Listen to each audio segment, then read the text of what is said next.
Ayan, samahan niyo ako para umuwi galing trabaho. So, medyo maganda yung panahon ngayon. Medyo hindi matraffic at maluwag yung daan. Kakaanto!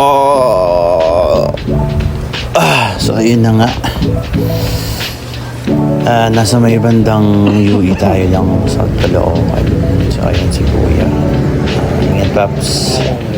Dito naman banda sa may school, marami kasing jeep dito kahit naman saan maraming jeep, diba?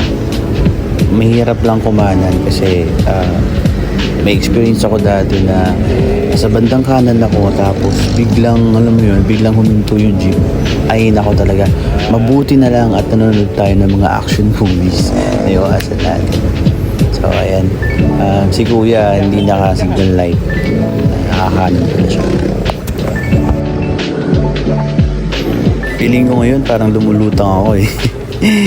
So ayan, maraming dito na pala yung terminal ng Victory Liners. Mga pupunta ng La Union, Baguio, may terminal lang sila dyan.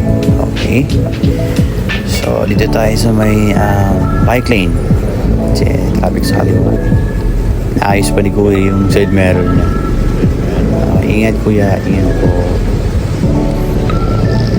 Ayan, medyo rough road dito eh. Banda traffic sa unahan, so minum muna tayo. Medyo mainit guys ha. Anong oras na ba ngayon? Time check, I think 9 or 10 in the morning. So ayan,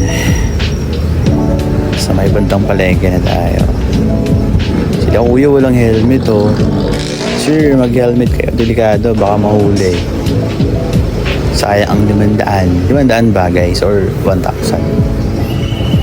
Alam mo, hindi nahuli. No? Yun nga guys, nahuli ako nung isang beses.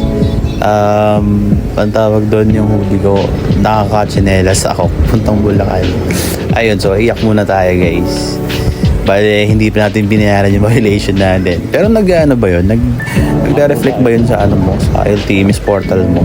O baka mamaya hindi na tayo maka ng 10 years sa license eh, no? Yun lang. Masaklap. So ayun guys, dito na ako sa bahay, malapit na ako. So tatapusin ko na yung quick vlog natin dito. So ayun, ingat po sa lahat.